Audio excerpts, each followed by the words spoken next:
আল্লাহ তাআলা কিয়ামতের কঠিন ময়দানে যেদিন স্বামী স্ত্রীকে চিনবে না, স্ত্রী স্বামীকে দেখে পালিয়ে যাবে, বন্ধু বন্ধুরে চিনবে না, পীর সাহেব মুরিদরে চিনবে না, মুরিদ পীর সাহেবরে চিনবে না, দলের কর্মী তার নেতারে চিনবে না, নেতা তার কর্মীরে চিনবে না, বন্ধু বন্ধুরে দেখে পালাবে। এই কঠিন মুহূর্তে সূর্যটা মাথার কাছে চলে আসবে, জমিনটা তামার জমিন হবে, আজকের জমিনের মতো নয়।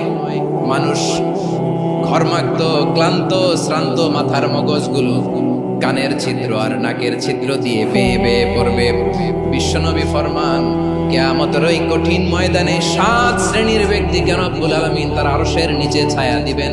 তার মধ্যে প্রথম শ্রেণীর ব্যক্তি হলো ইমামুন আদিল, যে ইনসাফের সাথে বিচার করে, যে জাস্টিস সমাজে সার্ভ করে, যে সুশাসন নিশ্চিত করে, ওই ইমামুন আদিল। আদিল শব্দটা বুঝছেন না? ইন্নাল্লাহা ইয়া'মুরু বিল আদল, পাইছেন?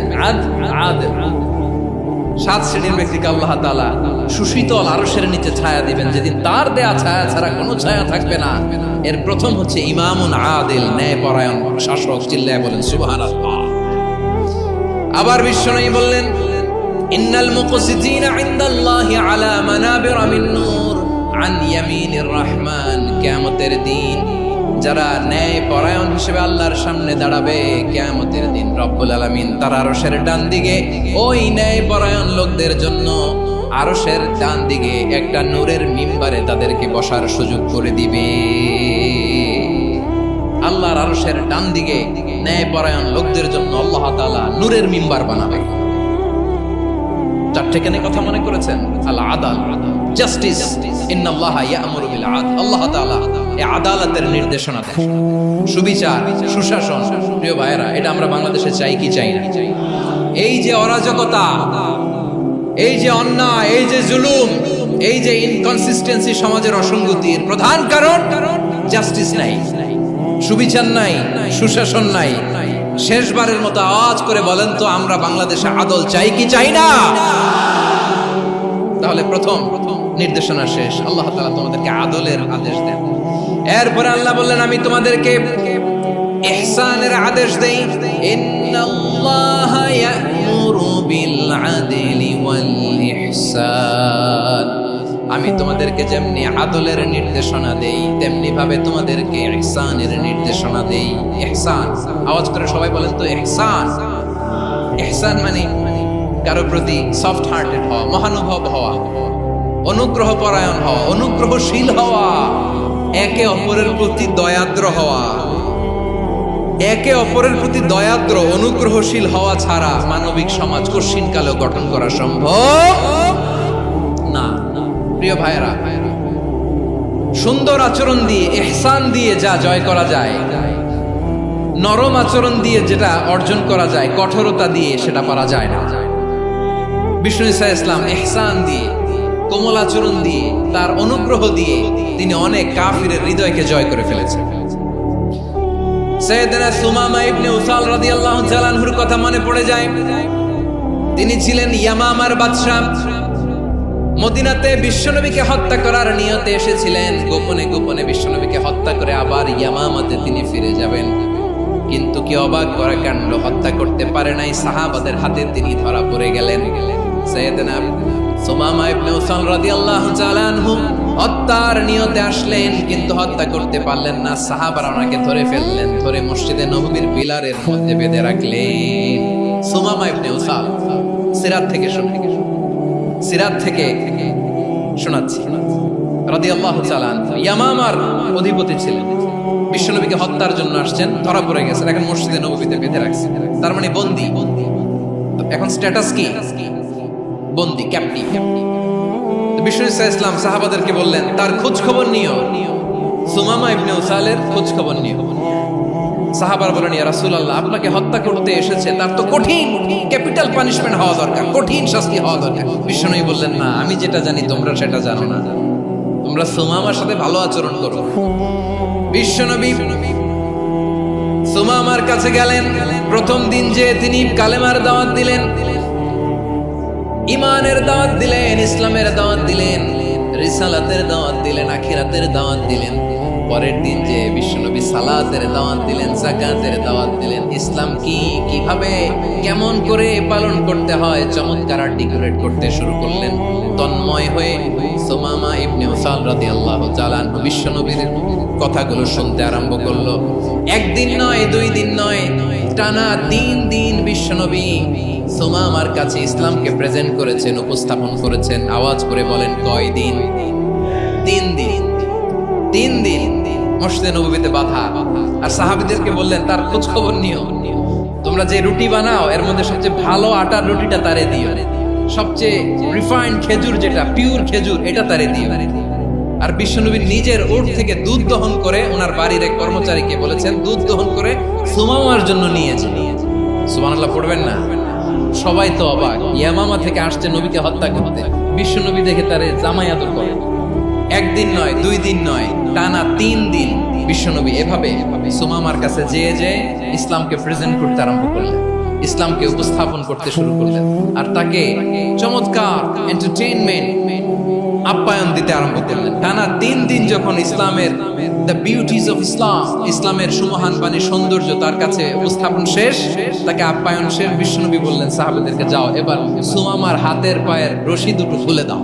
সাহাবারা তর্ক জুড়ে দিলেন, লা ইয়া রাসূলুল্লাহ, এমনটা করবেন না, তো ভয়ঙ্কর ভয়ঙ্কর খুনি, কি জানি কি হয়ে যায়। বিশ্বনবী বললেন, না, তার হাতে পায়ের রশিগুলো খুলে দাও। সাহাবারা বিশ্বনবীর কথা মতো তার হাতে পায়ের রশিগুলো খুলে দিল। সুমামা মুহূর্তের মধ্যে মসজিদে নববী থেকে বের হয়, ইয়ামামায় ফিরে না যে মসজিদে নববীর পাশে একটা খেজুর বাগান ছিল, সেখানে চলে গেলেন। সেখানে একটা ছোট্ট কুয়া ছিল, কুয়ার পানি দিয়ে তিনি গোসল করলেন। সুবহানাল্লাহ পড়েন। কুয়ার পানি দিয়ে গোসল করে মসজিদে নববীর সামনে এসে বিশ্বনবী এবং সাহাবাদের সামনে দাঁড়িয়ে সাব্বাবা উঁচু করে বললেন, আশহাদু আল্লা ইলাহা ইল্লাল্লাহ ওয়া আশহাদু আন্না মুহাম্মাদান আবদুহু ওয়া রাসূলুহু। আমি সাক্ষ্য দিচ্ছি আল্লাহ ছাড়া কোনো ইলাহ নাই, আর মুহাম্মদ আল্লাহ তাআলার প্রেরিত বান্দা এবং রাসূল। প্রিয় ভাইরা, ইহসান দিয়ে যা জয় করা যায়, কঠোরতা দিয়ে সেটা কঠিনকালেও জয় করা যায় না। আওয়াজ করে বলেন, ঠিক কি না? এবার সুমামা দাঁড়িয়ে বলে, ওগো নবী, আমি তো কালিমা পড়ে মুসলমান হয়ে গেলাম, এবার শোনেন, এই মুহূর্তের আগে আপনার চেহারার চাইতে নিকৃষ্ট কোনো চেহারা আমার কাছে ছিল না, কিন্তু শাহাদা পাঠ করার পরে আপনার চেহারার চাইতে উত্তম শ্রেষ্ঠ কোনো চেহারা আমার কাছে আর নাই। ও নবী, আজকের দিনের আগে ইসলাম ধর্মের যে নিকৃষ্ট অপছন্দনীয় কোনো ধর্ম আমার কাছে ছিল না, কিন্তু এই মুহূর্ত থেকে ইসলামের যে সেরা শ্রেষ্ঠ পছন্দনীয় কোনো ধর্ম আমার কাছে নাই। নবী গো, আজকের দিনের আগে মদিনার চাইতে অপছন্দনীয় নিকৃষ্ট কোনো শহর আমার কাছে ছিল না, কিন্তু এই মুহূর্তের পর থেকে মদিনার চাইতে কোনো শ্রেষ্ঠ শহর আমার জানা নাই। সে ছিল গমের বড় ডিলার, গম বেচত। কি বেচত? তার গম কিনে মক্কার লোকেরা রুটি খাইতো। সে ঘোষণা দিল, আজকে থেকে মক্কাবাসীদের জন্য সব গম আমি হারাম করে দিলাম, মক্কাবাসী এখন না খেয়ে মরে। সুবহানাল্লাহ পড়বেন না? মক্কাবাসী বিশ্বনবীর কাছে আসলেন, এসে বললেন, মুহাম্মদ, আমরা তো তোমার ভাই, তোমার চাচা, তোমার ভাতিজা, তোমার আত্মীয়, তুমি সুমামারে বলো সে যেন আবার গমের সাপ্লাই মক্কার জন্য অনুমতি দিয়ে দেয়। বিশ্বনবীর অনুমতি ক্রমে সুমামা আবার মক্কাতে গম পাঠাতে শুরু করলো। পড়েন সুবহানাল্লাহ। ইহসান, ইহসান দিয়ে আপনি যেটা জয় করতে পারবেন, you can win the heart of your enemies. ইহসান দিয়ে আপনি আপনার শত্রুর হৃদয়কে জয় করতে পারবেন। এজন্য আল্লাহ বললেন, ওয়া আনফিকু ফি সাবিলিল্লাহি ওয়া লা তুলকু বিআইদিকুম ইলা তাহলুকা ওয়া আহসিনু ইন্নাল্লাহা ইউহিব্বুল মুহসিনিন।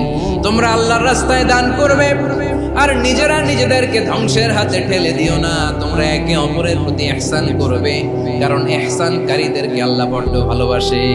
সুবহানাল্লাহ পড়েন। আবার সূরা রহমানে আল্লাহ বললেন, হাল জাযাউল ইহসানি ইল্লাল ইহসান ফাবিআইয়ি আলা, সবাই পড়েন, ফাবিআইয়ি আলাই রাব্বিকুমা তুকাযযিবান। ইহসানের প্রতিদান হিসেবে ইহসানই হয়। বিশ্বনবী সুমামার প্রতি যেমন ইহসান করেছেন, সুমামাও ঠিক তেমন ইহসান ফিরিয়ে দিয়েছে। ঠিক কিনা বলেন? তাহলে এক নম্বরে হচ্ছে আদ, ন্যায় বিচার। দুই নম্বরে সবাই বলেন ইহসান, সদাচরণ। ইহসান দুই ধরনের প্রিয় ভাই, ইহসান ফিল ইবাদা, ইহসান ফিল মুআমালা। ইহসান ফিল ইবাদা হচ্ছে একাগ্র অনুভবে ইবাদতে ডুব দেওয়া, এর নাম ইবাদতের ইহসান। সুবহানাল্লাহ পড়ুন। বিশ্বনবী বলেন ইহসান মানে কি জানো নাকি? হাদিসে জিবরিলে সাইয়েদনা জিবরিল আলাইহিস সালাম বিশ্বনবীকে বললেন আখবিরনি আনিল ইহসান, নবী আমাদেরকে বলেন ইহসান মানে কি? বিশ্বনবী বললেন আনতা আবুদাল্লাহা কাআন্নাকা তারাহু ফাইন লাম তাকুন তারাহু ফাইন্নাহু ইয়ারাক। ইহসান মানে হলো এমন ভাবে তুমি আল্লাহর সামনে নিজেকে উজাড় করে ইবাদত করবে, তুমি ভাববে তুমি আল্লাহকে দেখতে পাচ্ছ। আর এটা যদি ভাবা তোমার জন্য কঠিন হয়ে যায়, অন্তত এতটুকু তুমি ভাববা যে আল্লাহ তোমাকে দেখতে পাচ্ছেন। ঠিক কিনা বলেন? আমার বীর চট্টলার ভাইয়েরা, কেউ যেটা দেখে না সেটা দেখে কে? এই বিশ্বাস হৃদয়ের মধ্যে আছে? নামাজে যখন দাঁড়ান এই ফিলিংসটা আনা যাবে? এসব পর্যন্ত যে আমরা হায়াত পাবো কোনো গ্যারান্টি আছে? সবাই আওয়াজ করে বলেন গ্যারান্টি আছে? গ্যারান্টি নাই। এজন্য বিষ্ণু ইসলাম বলেছে এমন ভাবে নামাজে দাঁড়াও, ইবাদত করো, মনে করো হতে পারে এটাই আমার জীবনের শেষ নামাজ। পারফর্ম দ্য সালাহ as if this is the last and final prayer. এমন ভাবে সালাতে দাঁড়াও, ভাবো হতে পারে এটাই তোমার জীবনের শেষ নামাজ। এমন ভাবে নামাজে দাঁড়াও, ভাবো এটাই শেষ নামাজ। তাহলে নামাজে একাগ্রতা বাড়ায় দিবে কে? ফলে ইবাদতের ইহসান আমাদের অর্জিত হবে। আর মুআমালাতে ইহসান হলো, বিশ্বনবী বলেন ইন্নাল্লাহা তাবারাকা ওয়া তাআলা كتب الإحسان على كل شيء فإذا قتلتم فأحسنوا القتلة وإذا ذبحتم فأحسنوا الذبح وليحد أحدكم شفرته وليرح ذبيحته। ইহসান দুই ধরনের, আওয়াজ করে বলতে হবে কয় ধরনের? একটা হচ্ছে ইহসান ফিল ইবাদা, ইবাদতে ইহসান। ইবাদতে ইহসান কি? একাগ্র অনুভব দিয়ে ইবাদত করা, মন প্রাণ দিয়ে ইবাদত করা। আর মুআমালাতে ইহসান কি? সব কাজে, দৈনন্দিন কাজে, কর্মে, সামাজিক অ্যাক্টিভিটিতে কোমলতা প্রদর্শন করা, অনুগ্রহের সাথে সবকিছু করা। আল্লাহ তাআলা ইন্নাল্লাহা তাবারাকা ওয়া তাআলা কাতাবাল ইহসানা আলা কুল্লি শাই, তিনি সব কিছুর ব্যাপারে ইহসানকে আবশ্যক করেছেন। সবকিছু, মুমিনের সব কাজে ইহসানের পরশ থাকবে। ওয়া ইযা কাতালতুম ফাহসিনুল কিতলা, বিষ্ণু বলেন তুমি যখন কাউকে হত্যা করো ইহসানের সাথে করো। সুবহানাল্লাহ পড়বেন না? যখন হত্যা করো তখনও ইহসানের সাথে। আচ্ছা হত্যা করবো আবার ইহসান আসবে করতে, করে তো মেরেই ফেলবো আমি। আল্লাহ, ও ভাই একজন খুন করেছে, খুনি রাষ্ট্রীয় আইনে তার শাস্তি হয়েছে ডেথ পেনাল্টি, মৃত্যুদণ্ড। এখন মৃত্যুদণ্ড দেখে আপনি যেমনি মন চায় তেমনি মারবেন লোকটারে? ওর নাক কেটে ফেলতে পারবেন? ওর কান কাটতে পারবেন? ওর চোখ উপড়ে ফেলতে পারবেন আপনি? যেমন মন চায় তার অঙ্গহানি করা যাবে না। ইহসানের সাথে তাকে হত্যা করতে হবে। সুবহানাল্লাহ, this is Islam, this is the true essence of Islam. ওয়া ইযা যাবাহতুম ফাহসিনু যাবহা, যখন জবাই করবে তখনও ইহসানের সাথে জবাই করবে। করব জবাই, ওইখানেও নাকি ইহসান। আচ্ছা কুরবানির দিন আমরা পশুগুলোরে কি করি বলেন সবাই আওয়াজ করে? জবাই। জবাই মানে তো এটার মেরেই ফেলতেছি, একটু পরে তো টুকরো টুকরো করে গোশতগুলো খাবো। এটা তো খাবো, এটা তো মেরেই ফেলবো। বিষ্ণু বলে না, জবাইয়ের মধ্যেও মুমিনের জবাইয়ের ভেতরেও ইহসানের পরশ থাকা চাই। যখন জবাই করবে প্রাণীটাকে হাত পা টাইট করে বেঁধে নাও, ছুরিটাকে শার্পেন করে নাও, ধারালো করে নাও, যাতে অল্প সময়ে জবাইটা হয়ে যায়, প্রাণীটা যাতে কম কষ্ট পায়। সুবহানাল্লাহ পড়ে। দিস ইজ কল্ড ইহসান। আল্লাহ তাআলা যেমনি আদলের আদেশ করেছেন, ন্যায় বিচার, জাস্টিস এনশিওর করতে বলেছেন, সমাজে ইহসানের ব্যবহার, ইহসানের অনুশীলন তিনি করতে বলেছেন। এজন্য মুমিনের প্রতিটি কাজে, আমার চট্টগ্রামের ভাইরা আমার দিকে তাকান, খেয়াল করে শুনুন, মুমিন জীবনের প্রতিটি কাজে ইহসানের পরশ থাকা চাই। আমরা যেন আমাদের পরিবারের প্রতি ইহসান করি, আমরা যেন আমাদের কর্মচারীদের প্রতি ইহসান করি, আমরা যেন আমাদের কলিগদের প্রতি ইহসান করি, আমরা যেন আমাদের ভাইদের প্রতি ইহসান করি। মুমিন জীবনের প্রতি কাজে ইহসানের পরশ থাকার দরকার আছে না নাই? কথা বুঝতে পেরেছেন? তাহলে আল্লাহ তাআলার তিনটা আদেশ ছিল, কয়টা গেল? প্রথমে কি ছিল? আদল। দুই নম্বরে, তিন নম্বরে রব্বুল আলামিন বললেন ওয়া ইতাইযিল কুরবা, নিকট আত্মীয়দেরকে দান করো, নিকট আত্মীয়দেরকে দাও, যারা তোমাদের ব্লাড কানেকশনের আত্মীয় তাদেরকে তোমরা দাও।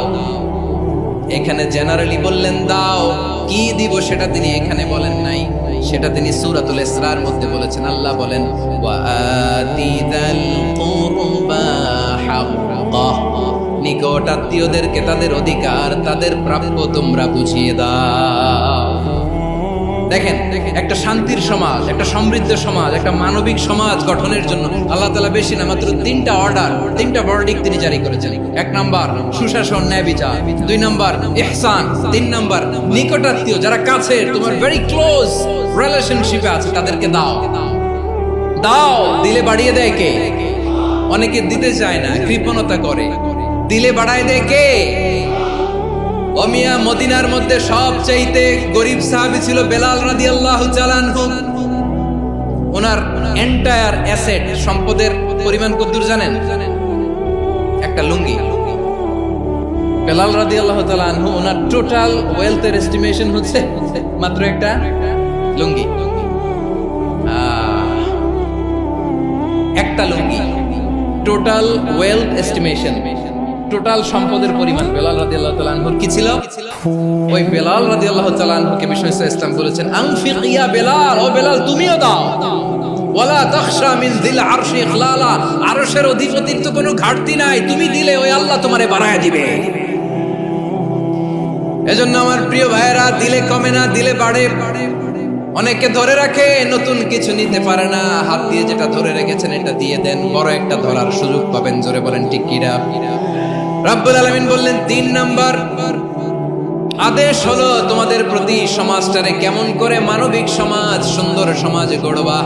৩ নাম্বার আদেশ হলো ওয়াতিদাল কুরবা হাক্কা, নিকট আত্মীয়দেরকে তাদের প্রাপ্য বুঝিয়ে দাও। এই নিকট আত্মীয়দেরকে তাদের অধিকার বুঝিয়ে দেওয়া, প্রাপ্য বুঝিয়ে দেওয়াতে আমাদের গাফলতি আছে না নাই? অনেকে দেখবেন অনেক আল্লাহওয়ালা, তাহাজ্জুদ গুজার, সেজদা দিতে দিতে কপালে কালো দাগ ফেলে দিছে, সে তার বোনের হকটা আদায় করে নাই, আছে না নাই? অনেক বড় হাজী সাহেব, বিশাল লম্বা দাড়ি, ছেলেরে সব দিয়ে দিছে, মেয়েরে কিছু দেয় নাই, মেয়ের হক আদায় করে নাই, আছে না নাই? এই হাজী সাহেবেরা, এই আল্লাহওয়ালারা কিয়ামতের ময়দানে আটকে যাবে। আপনি অন্যের অধিকার নষ্ট করেছেন, তাদের রাইটস কে ভায়োলেট করেছেন। এজন্য আল্লাহ তাআলা বলেন, কারো অধিকার যদি কেউ নষ্ট করে, ওই সমাজটা মানবিক সমাজ কঠিন কালেও হতে পারে না। এজন্য ৩ নম্বর আল্লাহ বললেন ওয়া ইতা ইদিল কুরবা, নিকট আত্মীয়দেরকে দাও। কি দিবা? তাদের অধিকার দিয়ে দাও। বোনের অধিকার বুঝিয়ে দাও, মেয়ের অধিকার বুঝিয়ে দাও, ফুফুর অধিকার বুঝিয়ে দাও। দেখবেন অনেক মায়েরা ছেলের পাতে মুরগির রান দেয়, মেয়ের পাতে দেয় মুরগির ঠ্যাং। তো মেয়ের কি মুরগির রান খেতে মনে চায় না? মনে চায় না? এমনটা করা যাবে না। নিকট আত্মীয়দেরকে অধিকার দিয়ে দাও, নিকট আত্মীয়ের সাথে সুসম্পর্ক রাখো। আদেশটা কার? এজন্য প্রিয় ভাইয়েরা, জীবনে যদি বারাকা অর্জন করতে চান, নিকট আত্মীয়দের সাথে সুসম্পর্ক রাখতে হবে, তাদের জন্য উপহার পাঠাতে হবে। বিশ্বনবী বলেন, লা ইয়াদখুলুল জান্নাতা কাতে, যে ব্যক্তি আত্মীয়তার সম্পর্ককে ছিন্ন করে দেয়, সে কঠিন কালেও আল্লাহর জান্নাতে ঢুকবে না। আপনি কি এটারে সহজ হাদিস মনে করছেন? এটা সহজ কথা। আপনি ভাবছেন আপনার নামাজ আপনারে বাঁচাতে পারবে, আপনার রোজা বাঁচাতে পারবে, আপনার তাহাজ্জুদ আপনারে বাঁচাতে পারবে? অধিকার নষ্ট করলে কিছুই আপনারে বাঁচাতে পারবে। এজন্য নিকট আত্মীয়দেরকে দিতে হবে বেশি বেশি। বিশ্বনবী বলেন, ইন্না সাদাকাতা আলাল মিসকিনি সাদাকা ওয়া আলা যির রাহিমি ইসনাতান সাদাকাতুন ওয়া সিলা। মিসকিনরে দান করলে শুধু দানের সওয়াব হয়, নিকট আত্মীয়কে দান করলে দুইটার সওয়াব হয়, সাদাকার সওয়াব হয়, আবার আত্মীয়তার বন্ধন অটুট রাখার সওয়াব হয়ে যায়। আবার বিশ্বনবী বললেন, মান সাররাহু আইয়ুবসাতা লাহু ফি রিজকিহি ওয়া ইনসালাহু ফি আসারিহি ফালইয়াসিল রাহিমা। যে ব্যক্তি তার রিজিকের প্রশস্ততা চায় আর হায়াতে বরকত চায়, সে যেন তার আত্মীয়ের সাথে সুসম্পর্ক রাখে। আমার প্রিয় চট্টলার ভাইয়েরা, আমাদের রিজিক বাড়ুক, এটা আমরা চাই কি চাই না? সবাই চান? হ্যাঁ, আমাদের রিজিকে প্রশস্ততা আসুক, চাই কি চাই না? আমাদের হায়াতে বরকত আসুক, আমরা চাই কি চাই না? এই দুইটা যদি চান, তাহলে নিকট আত্মীয়দের সাথে সুসম্পর্ক রাখবেন। পারবেন? তাহলে সমাজটারে মানবিক সমাজ বানায় দিবে কে? তিনটা আদেশ চলে গেল। এক নম্বরে কি ছিল? দুই নম্বরে, তিন নম্বরে নিকটাত্মীয়দেরকে দান। আল্লাহ তাআলা তিনটা জিনিসের যেমনি আদেশ করেছেন, অনুরূপ ভাবে তিনটা বিষয় তিনি বারণ করেছেন, নিষেধ করেছেন। ওগুলোর কাছেও যাওয়া যাবে। রাব্বুল আলামিন বলেন, ওয়ায়ানহা আনিল ফাহশাই ওয়াল মুনকারি ওয়াল বাগি। আমি যেমনি তিনটি বিষয়ে আদেশ করলাম, অনুরূপ ভাবে তিনটি বিষয়ে বারণ করলাম, নিষেধ করলাম। আমার এক নাম্বার নিষেধাজ্ঞা হলো অশ্লীলতার প্রতি। ফাহশা, ওয়ায়ানহা আনিল ফাহশা, আল্লাহ তাআলা অশ্লীলতাকে নিষেধ করেছেন। কোন জিনিসকে? সবাই বলুন, কোন জিনিসকে? যত ধরনের, যত টাইপের, যত ক্যাটাগরির অশ্লীলতা হতে পারে সব অশ্লীলতাকে হারাম করেছেন কে? ফাহশা মানে কি? কথায়, কাজে, আচরণে, কমেন্ট, ফেসবুকের কমেন্টসে যত ধরনের নোংরামো আছে, যত ধরনের অশ্লীলতা আছে, এটাকে আরবিতে বলে ফাহশা। রাব্বুল আলামিন বলেন, কুল ইন্নামা হারামা রাব্বিয়াল ফাওয়াহিশা মা যাহারা মিনহা ওয়া মা বাতান। ও নবী, আপনি বলে দেন, আমার রব প্রকাশ্য, অপ্রকাশ্য, স্পষ্ট কিংবা অস্পষ্ট, দৃশ্যমান কিংবা অদৃশ্যমান সব অশ্লীলতাকে হারাম করেছেন। সব ধরনের অশ্লীলতা হারাম। আল্লাহ তাআলা আমাদেরকে অশ্লীলতা থেকে বাঁচাও। এবার বলেন, আমাদের সমাজে অশ্লীলতা আছে না নাই?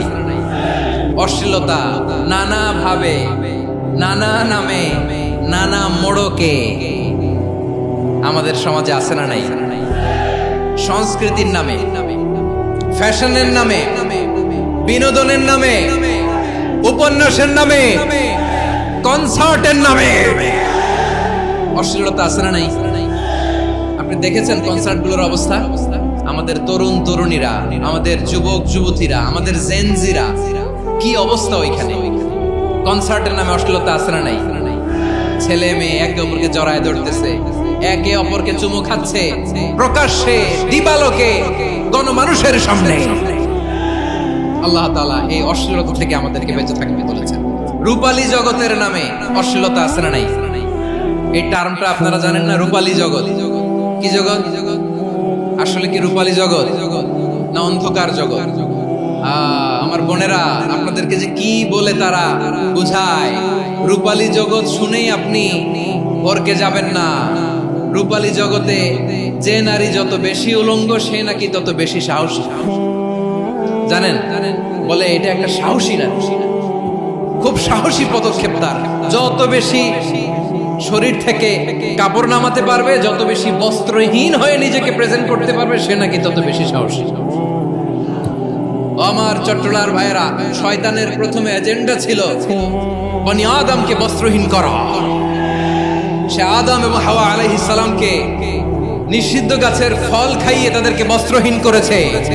এই জামিনেও সে আমাদেরকে বস্ত্রহীন করতে চাইবে। এই রূপালী জগতের নামে তারা এটা করে। আমার প্রিয় বোনেরা, আপনি জানেন না আপনার দাম কত? ওরা আপনাদেরকে বিজ্ঞাপনের সস্তা পণ্য বানাতে চায়। ওরা আপনাদেরকে ওদের ভোগের লিপসার টুলস বানাতে চায়। ওরা আপনাদেরকে দিয়ে ওদের খায়েশ পূরণ করতে চায়। এটা আপনাদের জন্য মোটেও ডিগনিটি নয়, এটা আপনাদের জন্য সম্মান নয়। আপনার সম্মান শালীনতায়, আপনার সম্মান হেজাবে, আপনার সম্মান ভদ্রতায়, আপনার সম্মান আপনার ডিসেন্ট পোশাকে। পোশাক বলে দেয় এই নারীটা ভদ্র না অভদ্র। পোশাক বলে দেয় এই মেয়েটা কোন ঘরের মেয়ে। আপনি জানেন না, আপনারা সস্তা পণ্য বানায়, ভোগের পণ্য, বিলবোর্ডে আপনাকে উলঙ্গ করে উপস্থাপন করে। এই অশ্লীলতার সাথে ইসলামের কোনো সম্পর্ক। এজন্য আল্লাহ বলেন, আমি অশ্লীলতাকে হারাম করেছি। অশ্লীলতাকে হারাম করার প্রথম কারণ হলো এর মাধ্যমে মানবতাকে অপমানিত করা হয়। কারণ মানুষের সম্মান মানুষের পোশাকে। মানুষ যখন পোশাকহীন হয়ে যায়, বস্ত্রহীন হয়ে যায়, তার সম্মান কমে যায়। ঠিক কিনা? অশ্লীলতাকে হারাম করার প্রথম কারণ হচ্ছে মানুষ মানুষকে অপমান করে। একটা নারী, সে তো সম্মানিত। নারী যে কত সম্মানিত, নারীর এটা বুঝেই নাই। বিশ্বনবী বলেন আদ-দুনিয়া কুল্লুহা মাতা ওয়া খায়রু মাতা'আদ দুনিয়া আল মারআতুস সালিহা। আমার বোনেরা, 5টা প্যান্ডেলে আপনারা এলইডিতে আমার আলোচনা শুনছেন, আমি জানি। আপনাদের এই গর্ভ যে কত দামি আপনি জানেন না। আপনার পেট থেকেই আসবে আগামী দিনের সালাহুদ্দিন আল আইয়ুবী। আপনার পেট থেকেই আসবে অনাগত দিনের ইমাম মাহদী আল মুনতাযর। আপনার পেট থেকেই আসবে অনাগত দিনের ফয়সাল, ওয়াসিম, মুগ্ধ, আবু সাইদের মতো বীর যোদ্ধা। আমার প্রিয় বোনেরা, আমার প্রিয় বোনেরা, বিশ্বনবীর কথার ওজন খেয়াল করেন। আদ-দুনিয়া কুল্লুহা মাতা ওয়া খায়রু মাতা'আদ দুনিয়া আল মারআতুস সালিহা। দুনিয়ার সবকিছুই অ্যাসেট, এর মধ্যে সবচেয়ে দামি অ্যাসেট নেককার নারী। আপনার গর্ভ যে কত দামি আপনি জানেন না। নিজের সময়টাকে কাজে লাগান, কোরআন পড়েন, সুন্নাহ পড়েন। আপনার অনেক দায়িত্ব ঘরে। You are the MD of your family. একটা family it's a very big institution. পরিবার একটা অনেক বড় প্রতিষ্ঠান। And you are the MD of your institution. আপনি এই পরিবারের MD, managing director of your family. এখানে আপনার কত দায়িত্ব। আপনি ছেলে মেয়েদেরকে তারবিয়া করবেন। আপনি আপনার স্বামীর জন্য ঘরটারে জান্নাতের নীর বানাবেন। আপনার জন্য জান্নাতের ডুপ্লেক্স বাড়ি ওইখানে তৈরি করে রাখবে কে? আপনি যে কত দামি আপনি জানেন না। নারীদেরকে আল্লাহ বানিয়েছেন উচ্চতর করে, নিম্নতর নয়। নারীদেরকে ছোট্ট জিনিস দিলে এটারে বড় করে দেয়। নারীদেরকে ভ্রূণ দিলে, শুক্রাণু দিলে নারী এটারে বাচ্চা হিসেবে উপহার দেয়, ঠিক কিনা? বিয়ের মাধ্যমে স্বামী যখন তার শুক্রাণু তার স্ত্রীকে উপহার দেয়, স্ত্রী রিটার্নে কি উপহার দেয়? ফুল ফর্ম বেবি, মানব সন্তান। দেখছেন, আপনি দিলেন একটু, গুনে দিছে বিশাল। আপনি যদি নারীকে বাজার এনে দেন, নারী এটাকে সুস্বাদু খাবারে রূপান্তর করে দেয়।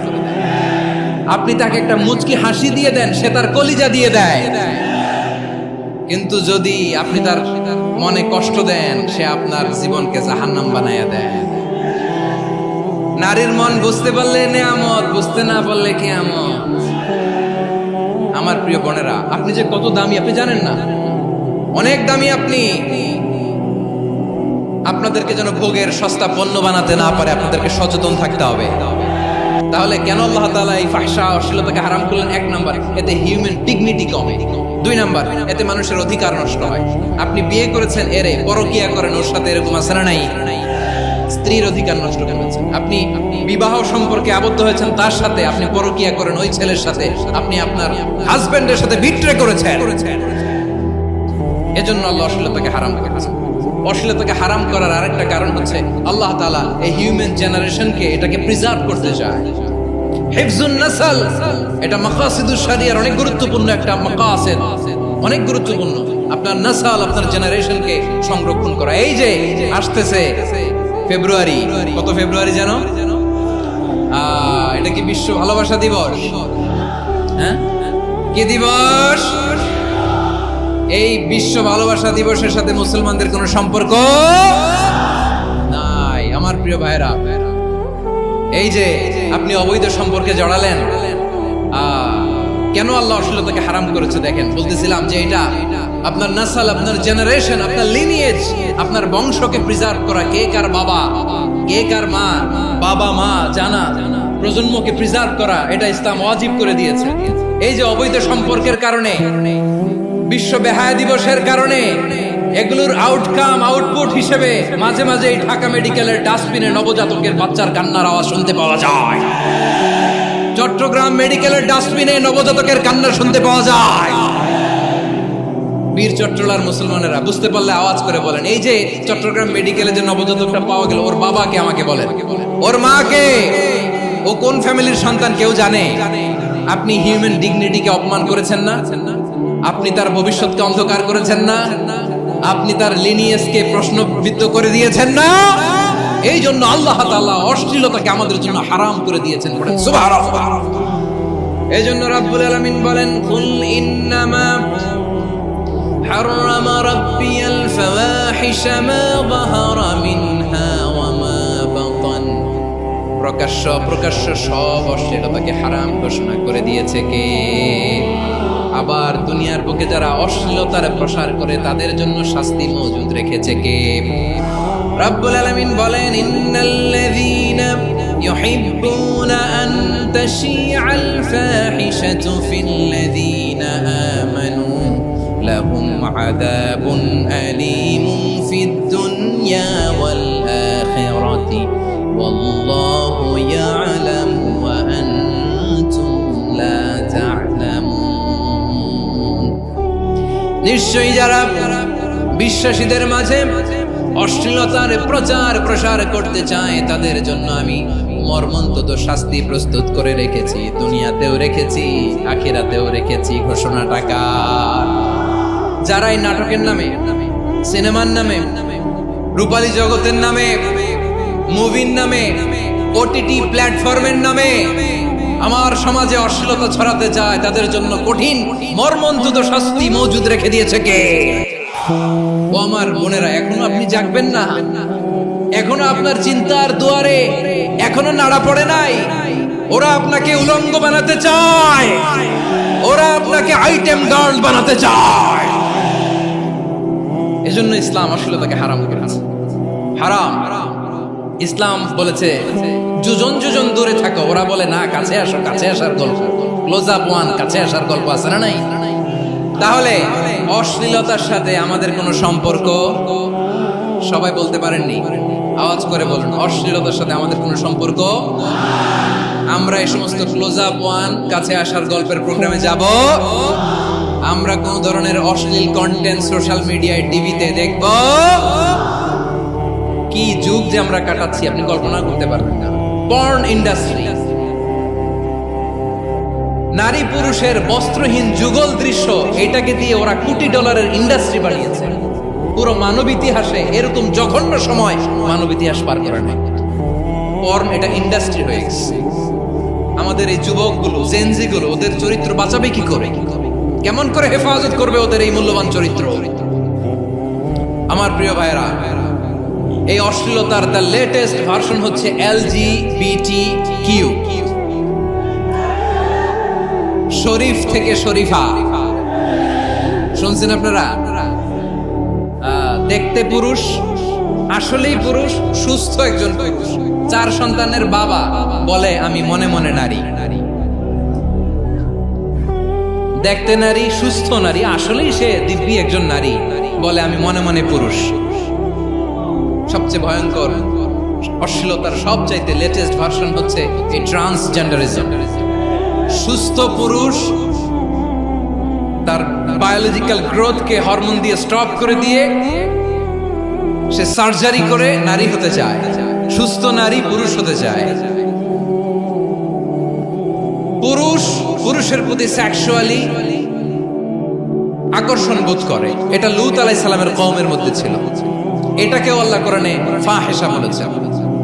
ওয়ালুতান ইয قال لقومه أتأتون الفاحشة ما سبقكم بها من أحد من العالمين। লূত আলাইহিস সালাম বললেন, তোমরা কি এমন এক অশ্লীল কার্যক্রমে ডুব দিলে নাকি যেটা গোটা বিশ্বের কেউ কখনো করে নাই, তোমরাই প্রথম করেছো? পড়েন নাউযুবিল্লাহ। এই পশ্চিমের এই রোগ আমার দেশে যেন আসতে না পারে, আমাদের সজাগ থাকতে হবে। প্রিয় ভাইরা, চিল্লায় বলেন ঠিক কি না? পশ্চিমের অবস্থা ভয়ঙ্কর। পাশ্চাত্যে, আমি যুক্তরাষ্ট্রে ছিলাম অনেকদিন, কয়েক মাস, বিভিন্ন স্টেটে ঘুরেছি। গার্ডিয়ানরা উদ্বিগ্ন, ছেলে মেয়েদেরকে, ছোট্ট ছেলে মেয়ে, ওদেরকে জিজ্ঞেস করে তুমি how do you feel right now inside yourself, তুমি ভিতরে ভিতরে কেমন ফিল করো? তোমার কি ছেলে ছেলে লাগে না মেয়ে মেয়ে লাগে? আচ্ছা বলেন, এই ছোট্ট বাচ্চাটা ওকে এগুলো জেন্ডার অ্যাসাইনমেন্ট বলতে এগুলো কিছু বুঝে? এইভাবে মিসগাইড করা হচ্ছে। কৌতূহল বশত ছোট্ট ছেলে যদি বলে আমার তো মেয়ে মেয়ে লাগে, তখন বলে যে না তুমি মেয়ে, ছেলে না। মা বাবা বাধা দিলে ওকে আলাদা গভর্নমেন্ট হাউসে নিয়ে যায়। ভয়ঙ্করতম অবস্থা। আমরা একটা সময় শুনতাম যে হুজুর আমার ছেলেটা খুব ভালো, হাফেজে কোরআন, আল্লাহওয়ালা। হুজুর আমার ছেলে দাঁড়িয়ে রাখছে, আল্লাহওয়ালা। হুজুর আমার ছেলে 5 ওয়াক্ত সালাত জামাতের সাথে পড়ে, তার মানে আল্লাহওয়ালা।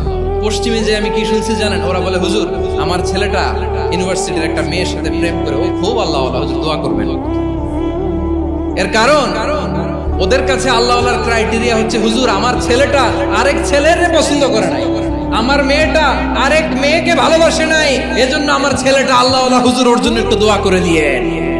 কি চ্যালেঞ্জ ওরা ফেস করতেছে। ওনার ছেলে যে আরেক ছেলেরে বিয়ে করবে না, এটাতেই উনি খুশি যে আলহামদুলিল্লাহ আমার ছেলেটা একটা মেয়েরে ভালোবাসে, আমার মেয়েটা একটা ছেলেরে ভালোবাসে, মানে এটা খুব আল্লাহওয়ালা। নাউজুবিল্লাহ পড়তে পারলেন না? এজন্য অশ্লীলতার সাথে আমাদের কোনো সম্পর্ক। রাব্বুল আলামিন বলেন ওয়ায়ানহা আনিল ফাহশাই ওয়াল মুনকারি ওয়াল বাগি, তিনটা জিনিসকে আমি নিষিদ্ধ করলাম। এক নাম্বার হলো ফাহশা, অশ্লীলতা। দুই নম্বরে হলো মুনকারের সমস্ত মন্দ কাজ। মুনকার মানে হচ্ছে যত মন্দ কাজ, খারাপ কাজ, বাজে কাজ, এটার বলে মুনকার। এটার কি বলে? আপনারা পড়ছেন না, তা'মুরুনা বিল মা'রুফি ওয়া তানহাউনা আনিল মুনকার। সৎ কাজের আদেশ, অসৎ কাজের নিষেধ। মুনকার, মুনকার হচ্ছে মানুষের স্বাভাবিক বিবেক বোধ যেটাকে খারাপ বলে, ওইটাই মুনকার। পৃথিবীর সব আসমানি গ্রন্থ যেটাকে খারাপ বলেছে, মানুষের স্বাভাবিক বিবেক বোধ যেটাকে খারাপ বলেছে, এগুলো সব মুনকার। যেমন ইফতিজিং, এটা কি ভালো না খারাপ? মজুদদারি, খাদ্যে ভেজাল দেওয়া, ওজনে কম দেওয়া, মাছে ফরমালিন মিশানো, চাঁদাবাজি, টেন্ডারবাজি, দখলবাজি, এগুলো আমাদের স্বাভাবিক বিবেকেই বলে এগুলো খারাপ, এগুলো হচ্ছে মুনকার। আল্লাহ তাআলা এই মুনকার থেকে আমাদেরকে বেঁচে থাকতে বলেন। আর শয়তান এই মুনকারের প্রতি আমাদেরকে উদ্বুদ্ধ করে। আল্লাহ তাআলা বললেন, ইয়া আইয়ুহাল্লাযীনা আমানু লা তাত্তাবি'উ খুতুওয়াতিশ শাইতান ওয়া মান ইয়াত্তাবি' খুতুওয়াতিশ শাইতানি ফাইন্নাহু ইয়া'মুরু বিল ফাহশাই ওয়াল মুনকার। আল্লাহ বললেন, আমার গোলামেরা শোনো শোনো, ও আমার বিশ্বাসী বান্দারা খবরদার, তোমরা কশিনকালেও শয়তানের পদাঙ্ক অনুসরণ করবে না, কারণ শয়তান তোমাদেরকে অশ্লীলতা এবং মন্দ কাজের দিকে উদ্বুদ্ধ করে। আমাদের কাজ হচ্ছে শয়তান আমাদেরকে যেদিকে নিতে চায় আমরা তার উল্টা দিকে যাব। শয়তান এই মন্দ কাজকে আমাদের কাছে বিউটিফাই করে, চাকচিক্যময় করে আমাদের সামনে উপস্থাপন করে। এজন্য আল্লাহ বলেন মুনকারকে থামাতে হবে, মুনকার প্রতিরোধ করতে হবে। মুনকার প্রতিরোধের দায়িত্ব শুধু আমাদের নাকি? শুধু আপনার খতিব সাহেবের, ইমাম সাহেবের, নাকি মুসলিম উম্মার সবার? আওয়াজ করে বলুন, মুনকার অসৎ কাজ প্রতিরোধের দায়িত্ব কার? রাব্বুল আলামিন বলেন, কুনতুম খায়রা উম্মাতিন উখরিজাত লিন-নাসি তা'মুরুনা বিল মা'রুফি ওয়া তানহাউনা আনিল মুনকার। তোমাদেরকে শ্রেষ্ঠ জাতি করে জমিনের মধ্যে আবির্ভূত করা হয়েছে, যাতে করে তোমরা জমিনের ভেতরে সৎ কাজের আদেশ করতে পারো আর অসৎ কাজের নিষেধ করতে পারো। উম্মাহ, কুনতুম খায়রা, তাহলে গোটা উম্মার দায়িত্ব, এটা বুঝতে পারছেন তো? আচ্ছা, আরো নিচে আসেন। এরপরে আল্লাহ বললেন, শুধু উম্মাহ না, এই জমিনের রাজত্ব আমি যাদের হাতে দেই, এই জমিনের মালিক আমি যাদেরকে বানিয়ে দেই, যাদেরকে আমি সরকারের দায়িত্ব দেই, তাদেরকেও মুনকারের প্রতিরোধের দায়িত্ব দিয়েছে কে? আল্লাহ বলেন, যারা ক্ষমতার মসনদে বসেছে তাদেরকে 4 দফা কর্মসূচি আমি আল্লাহ দিলাম। আওয়াজ করে বলেন, কয় দফা? আল্লাহ বলেন, আল্লাযীনা ইম্মাক্কান্নাহুম ফিল আরদি আকামুস সালাতা ওয়া আতাউজ যাকাতা ওয়া আমারু বিল মা'রুফি ওয়া নাহাউ আনিল মুনকার ওয়া লিল্লাহি আকিবাতুল উমুর। যারা এই জমিনের উত্তরাধিকার হয়েছে তারা 4 দফা কর্মসূচি নিয়ে সামনে আগাবা। সালাত কায়েম করবা, যাকাত আদায় করবা, সৎ কাজের আদেশ দিবা, অসৎ কাজ থেকে মুনকার প্রতিরোধ করবা। আদেশটা কার? আমার প্রিয় চট্টলার ভাইরা, পুরো উম্মার দায়িত্ব মুনকার প্রতিরোধ করা, সরকার প্রধানের দায়িত্ব মুনকার প্রতিরোধ করা। এরপর আল্লাহ বলেন, প্রতিটা ফ্যামিলির যিনি প্রধান সিইও বাবা, প্রত্যেক বাবারও দায়িত্ব এই মুনকার প্রতিরোধ করা। আওয়াজ করে বলেন ঠিক কি না? যেমনটি সাইয়েদনা লুকমান আলাইহিস সালাম ওনার কলিজার টুকরা সন্তানকে আদেশ করেছেন, ইয়া বুনাইয়া আকিমিস সালাতা ওয়া'মুর বিল মা'রুফি ওয়ানহা আনিল মুনকার। পড়েন সুবহানাল্লাহ। বাবা ছেলেকে সবক দিচ্ছে, লুকমান আলাইহিস সালাম ছেলেকে বলতেছে, ওরে আমার কলিজার টুকরা সন্তান, ওরে আমার বাছা, নামাজ কায়েম করবা, সৎ কাজের আদেশ দিবা, আর মুনকার প্রতিরোধ করবা, অসৎ কাজ, সমাজ থেকে খারাপ কাজকে ছেটে বিদায় করে দিবা। তাহলে দেখেন আমি স্টেপ বাই স্টেপ নাম, পুরা উম্মার দায়িত্ব। জমিনের উত্তরাধিকারী আল্লাহ যাদেরকে বানিয়েছেন, সরকার তাদের দায়িত্ব, প্রতিটি ফ্যামিলির প্রধানের দায়িত্ব। এরপরে বিশ্বনবী বলেন সচেতন প্রতিটি মুসলিমের দায়িত্ব সমাজ থেকে মুনকারকে উৎখাত করা। বিশ্বনবী বলেছেন মান রাআ মিনকুম মুনকারান ফালিয়ুগাইয়িরহু বিয়াদিহি ফাইন লাম ইস্তাতি ফাবিলিসানিহি ওয়া ইন লাম ইস্তাতি ফাবিকলবিহি ওয়া যালিকা আযআফুল ঈমান। সমাজে যে মুনকার দেখবে, খারাপ কাজ দেখবে, সেজন্য হাত দিয়ে সেটাকে থামায়। আমার প্রিয় ভাইরা, না থামালে আমরাই ডুববো শেষমেশ। আমাদের বাঁচার জন্য হইলেও থামাইতে হবে। রব্বুল আলামিন বলেন ওয়াত্তাকু ফিতনাতাল লা তুসিবান্নাল্লাযীনা যালামু মিনকুম খাসসা। ও আমার গোলামেরা, ওই আযাবকে ভয় করো যে আযাব যখন আমি জমিনের বুকে পাঠাই শুধু জালেমদেরকেই মারি না, আলেমদেরকেও মারি। আযাব যখন আসে তখন শুধু জালিমই মরে না, আলেমও মরে। জানেন মুসা আলাইহিস সালামের পায়ে একবার একটা লাল পিঁপড়া, তো উনি রেগে মেগে পাশি দেখে লাল পিঁপড়ার বাসা, পা দিয়ে ডলে মুছে সবগুলো পিঁপড়া মেরে ফেলছে। এই ঘটনাটা আল্লাহ ঘটিয়েছেন। এজন্য মুসা আলাইহিস সালাম ছিলেন কালিমুল্লাহ, সরাসরি আল্লাহর সাথে কথা বলতেন। তিনি আল্লাহকে জিজ্ঞেস করেছিলেন, আল্লাহ তুমি যখন কোনো জনপদে আযাব পাঠাও, শাস্তি দাও, ওখানকার শুধু জালেমরাই তো মরে না, ভালো মানুষগুলোও মরে, তো আযাব দিবা মুশরিকদের উপর দিবা, অবাধ্যদের উপর দিবা, ভালো মানুষগুলোরে মারো কেন? আল্লাহ বললেন, মুসা তোমার যে কামড় দিছিল পায়ের মধ্যে পিঁপড়া, কয়টা পিঁপড়া? একটা পিঁপড়া, তো সবগুলারে মারলা কেন? রেগে মেগে পুরো পিঁপড়ার বাসা ভেঙে মেসাকার করলা কেন? আমি যখন অ্যাকশনে যাই, আমি যখন শাস্তি দেই, তখন এত বাস বিচার করা হয় না, বাস বিচার করা যায় না। যখন অ্যাকশনে যাওয়া হয় ওইটা ডাইরেক্ট অ্যাকশন হয়ে যায়। চিল্লায় বলো ঠিক কি না? এজন্য আমাদের বাঁচার জন্য হলেও এই পাপ থামাতে হবে, এই শয়তানের অট্টহাসি থামাতে হবে, অন্যায় অপরাধ সমাজ থেকে আমাদের থামাতে হবে। কারণ আযাব আসলে ওরাও মরবে, আমরাও মরব। একটা জাহাজ 2 তলা, আপনি আছেন 2য় তলায়। নিচের তলার কিছু লোক জাহাজের তলা ছিদ্র করতে আরম্ভ করছে। কি ছিদ্র করতেছে? আচ্ছা, জাহাজের তলা ছিদ্র করলে তলা দিয়ে কি ঢুকে? এখন আপনি যদি বলেন আমার কি, আমি তো 2 তলায়, আমি তো ভালো আছি, ওরা ছিদ্র করে ওরা মরবে। আসলে কি শুধু ওরা মরবে? তলা দিয়ে যখন পানি ঢুকবে, জাহাজ ঢুকলে আপনিও মরবেন। এজন্য নিজে মরার আগে ওই পাগলগুলোর নিচতলায় যে থামাতে হবে। চিল্লায় বলেন ঠিক কি না? এজন্য আল্লাহ বললেন মুনকার প্রতিরোধের দায়িত্ব সমাজের টপ টু বটম সবার। এজন্য মুনকার প্রতিরোধ করার দরকার আছে না নাই? সমাজে এই যে ইফটিজিং হয়, আপনার বোনের বয়সী একটা মেয়েকে কিছু বখাটে টিটকারি করে, এই বলে সেই বলে, নোংরা কথা বলে, রাস্তায় দেখেও আপনি পাশ দিয়ে না দেখার মতো চলে যান কেন? আপনি দাঁড়ান না কেন? আপনি দাঁড়ালেই তো থেমে যাবে, কারণ সত্যের যে শক্তি তার সামনে মিথ্যা মুখ থুবড়ে পড়ে। আপনার সামনে ও কিছুই না, নাথিং। আপনি দাঁড়ান, ওকে প্রশ্ন করেন যে আমার বোনকে তুমি ডিস্টার্ব করো কেন? আপনাকে দেখে আরো 5 জন দাঁড়াবে, 5 জনকে দেখে আরো 10 জন দাঁড়াবে। আমাদের নীরবতা আর আমাদের নিশ্চুপ থাকাই জালিমদেরকে আরো শক্তিশালী জালিম বানিয়েছে।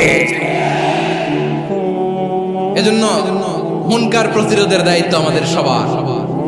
টেন্ডারবাজি, চাঁদাবাজি, দুর্নীতি, অপরাধ, দখলদারিত্ব, মজুদদারি, এগুলো সব কিছু একসাথে প্রতিরোধ করতে হবে। ঠিক কিনা বলেন? একটা মানবিক সমাজ যদি চাই, প্রতিরোধ করতে হবে। প্রিয় ভাইয়েরা, আল্লাহর শপথ নিয়ে বলি, এই নাসিহাতগুলো সবার জন্য, সব দলের জন্য, সব মতের মানুষের জন্য। আমরা কোনো দলের প্রতি মানুষকে ডাকি না, আমরা ডাকি ইসলামের দিকে। সব দলের, সব মতের, সব মানুষদেরকে আমরা আহ্বান জানাই, আসুন আমরা একটা সুন্দর সমাজ বিনির্মাণ করি। এই যে নতুন বাংলাদেশের এক সুযোগ এসেছে, আর জীবনে হয়তো আসবে না, সামনের 100 বছর এই সময় আসবে না। আসুন দেশটাকে আমরা সাজাই, আসুন আমরা দুর্নীতি বন্ধ করি, আসুন আমরা চাঁদাবাজি বন্ধ করি, আসুন আমরা দখলদারিত্ব বন্ধ করি, আসুন আমরা এক দল আরেক দলকে নিশ্চিহ্ন করার যে রাজনীতি, এটা বন্ধ করি।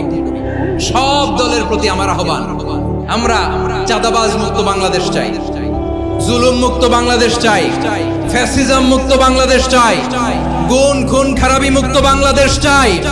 আমরা নতুন ভোরের বাংলাদেশ চাই। ওই বাংলাদেশ পাওয়ার জন্য মুনকার প্রতিরোধে, অন্যায় প্রতিরোধে যদি বাঘের বাচ্চার মতো আবু সাইদের মতো দুই হাত উঁচু করে বুককে টান টান করে প্রসারিত করে দাঁড়াতে হয়, রাজি আছো মুসলমান?